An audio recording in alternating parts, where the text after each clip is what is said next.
While Pacifica was making her own raft, Mabel just stifled laughs at what Pacifica said earlier. Making a raft on her own was tough work, but Dipper and Wendy just watched as Pacifica from her hut. They could see Pacifica was very angry about stuck on the island, and they were on the same page as her. Although for Mabel, Dipper, and Wendy, they could see that the island was being different from their point of view. I could say this now, Wendy. Pacifica's not going to get off that island with that raft she's making. It won't stay strong enough for her, Dipper said. I could see what that's being like. Pacifica needs to have more mature about this, Wendy said, seeing Pacifica almost crash the building with her own raft. She's not going to get off the island on that raft. I can definitely say that, Dipper sighed, watching Mabel sitting on some rocks by shore, watching Pacifica take off on her raft. As Pacifica got on her raft, she didn't get far with it. Maybe just a few feet from the island while Pacifica was on the raft, it collapsed and broke apart, making Mabel laugh at her remark. Dipper and Wendy knew that her predictions were correct. The raft collapsed on Pacifica, forcing her to swim back to the island. You're not going to get off the island on that. I knew it, Mabel chuckled with laughter, causing Pacifica to feel humiliated. Wendy and I predicted that. You should have stayed, Dipper said, only to get a banana peel thrown in his face. You guys are all just stupid. There's no way I am heading home with you guys, Pacifica angrily said, startling the Pines. She doesn't mean it. She's just frustrated about being stuck on the island, Wendy said, trying to lighten up the mood. I'll go talk to her, Mabel started. She then headed off to find Pacifica where the coconut trees were. Pacifica, we didn't want you to go off on the island by yourself. How does that even help me? Pacifica snarled. Well, we're your friends. We care about what happens to you. Besides, we'll catch the next ship that sails by, Mabel said reassuringly. That next ship will be in the next 100 years from now, thanks to your shitty brain, Pacifica barked, throwing a coconut at Mabel, which thankfully missed her. What was that for? After you apologized to me for being a bully in the past, you're just being a bully to me again. This isn't cool of you, Pacifica, Mabel barked, grabbing a coconut, ready to strike at Pacifica if she were to do something stupid. I don't give a rat's ass about that, Mabel. You're being the same old Mabel, Pacifica sighed. She then began to mock her, making her more angry. Hi, I'm Mabel. My pig's name is Waddles, and I love unicorns dancing on rainbows. Just as Pacifica started to mock Mabel, she just had enough of Pacifica's bratty attitude towards her. Mabel threw the coconut, which hit Pacifica in the head, knocking her out to the ground. Pacifica then ran up to Mabel, hoping that she didn't hurt her badly.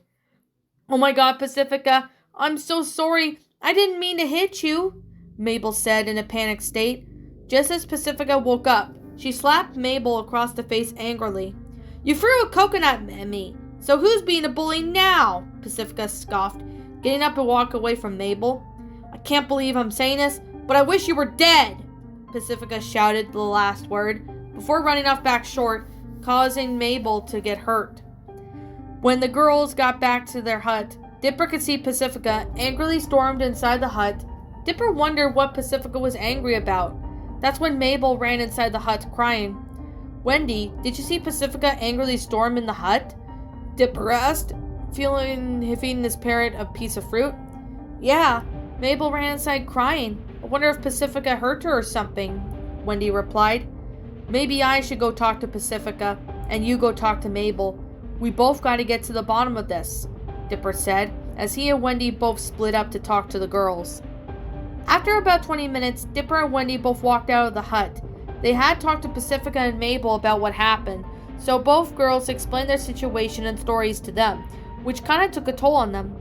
Pacifica was mocking Mabel when she threw a coconut at her, and they got into a fight, and that's when Pacifica went as far as wishing death on my sister, Dipper said. Did she yell at you? Wendy asked. She almost did, but I told her she needs to apologize to Mabel for taking her anger out on her, but she'll do that when she's ready. I understand Pacifica is still mad, Dipper answered. How about Mabel, when you calmed her down? She was in tears when I talked to her, and she said Pacifica called her a bully, not to mention that she almost was hit by a coconut. and that resulted in Mabel throwing one at Pacifica. But she didn't mean to hit her on the head, and when Pacifica smacked her face, she wished death on Mabel, Wendy replied, answering Dipper's question about Mabel's side of the story. I just hope they'll apologize to each other. Fighting is never going to get us off the island, Dipper said. I hope so too, Wendy replied. For the next week, Pacifica and Mabel weren't really speaking to each other ever since that argument. Dipper and Wendy, all they could do is try to have the girls to apologize to each other, but Pacifica isn't the one to forgive so easily. Mabel had gone to the altar in the deepest part of the jungle, bringing flowers to the altar and praying as if it were a god.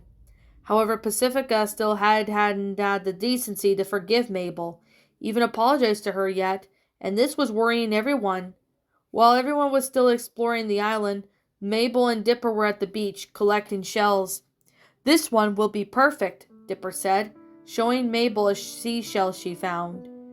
You can see and hear the ocean with it. It's perfect for a display, Mabel said. And may I see it? As Mabel stepped towards Dipper to see what shell he found, she stepped on something that wasn't a rock.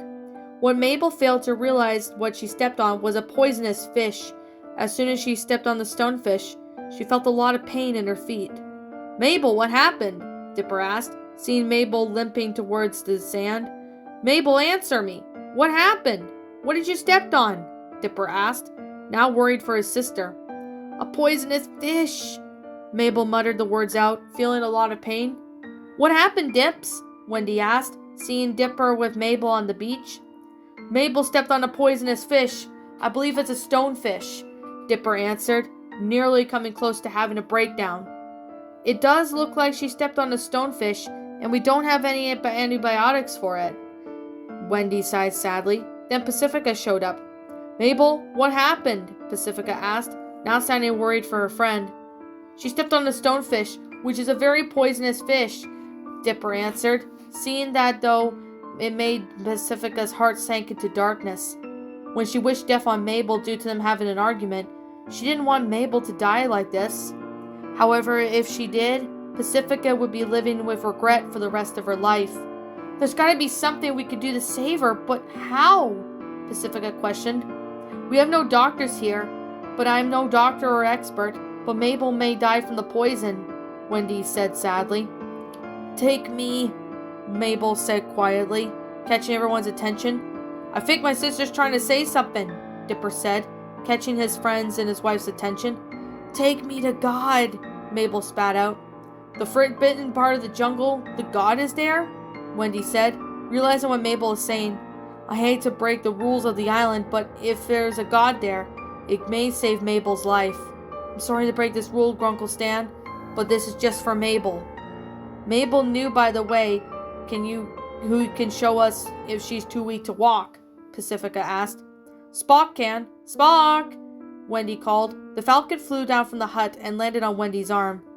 How come its claws aren't hurt you, Wendy? Dipper asked. High pain tolerance is my guess, but I'm used to having this guy using me as a tree, Wendy answered. He turned to the falcon. Spock, can you take us to the deepest part of the jungle? There's an altar with a clearing there. Mabel claims that there is a god there that may just save her life. Will you please take us the way? Mabel's the only one who knows, but she's too weak to take us. Wendy then starts to tear up when the falcon nods and begins to fly. As soon as Spock started to fly, Dipper carried Mabel with the help of Pacifica and Wendy to the deepest part of the jungle. While flying the falcon there, they all approached the altar in the clearing. Pacifica knew that this was the one she wished death on Mabel, but now she regretted saying what she just said to her. Dipper, should I place her in front of the altar? I should have not have wished death on her. I shouldn't have done that, Pacifica said, taking Mabel in her arms before placing her on the rock in front of the altar. Wendy and Dipper watched as Pacifica looked at Mabel before looking at the altar in front of her, hoping this god could save Mabel's life. They were praying to God that Mabel will be alive. God, if you can hear me, please don't make Mabel never wake up. It's my fault for wishing death on her, but it was during an argument I had a week ago. I'm sorry for wishing death on her. I'll never forgive myself if she dies. I just don't want her to die. I didn't mean anything harsh towards her. Please let her live. I won't ever wish harsh on anyone again, Pacifica said, crying a few tears in the process. Please save us, Mabel. God. As Pacifica cried near Mabel's body, Dipper and Wendy hugged each other as they were sharing a good cry. They waited by the altar for a while, hoping that Mabel would just have her life saved and not taken. Within an hour, Mabel slowly opened her eyes and sat up, seeing that Pacifica with her brother and sister-in-law. Mabel, you're alive, Pacifica said cheerfully, hugging Mabel as she hugged her back. I'm sorry for being a bully a week ago, and I'm sorry for wishing death on you. I forgive you, Pacifica. I'm sorry too, Mabel said, standing up from the rock. I'm glad you're okay, Mabel. We were worried about you, Wendy replied. Thanks to Spock, we found our way here, Dipper added, as the Falcon landed on his shoulder. I think Spock says, let's get out of here. I agree. Whoever or whatever lives here, it may be dangerous, Mabel agreed. With everyone left the altar, they headed back to the shelter on the shore. Back at the hut, Pacifica and Mabel agreed not to bully or hurt each other again, but to help out if something was wrong. Seeing that they were getting much better, they started to help each other out, or even hang out together as friends. Dipper and Wendy were so glad to see the girls finally getting along again, making them happy that they're not fighting anymore.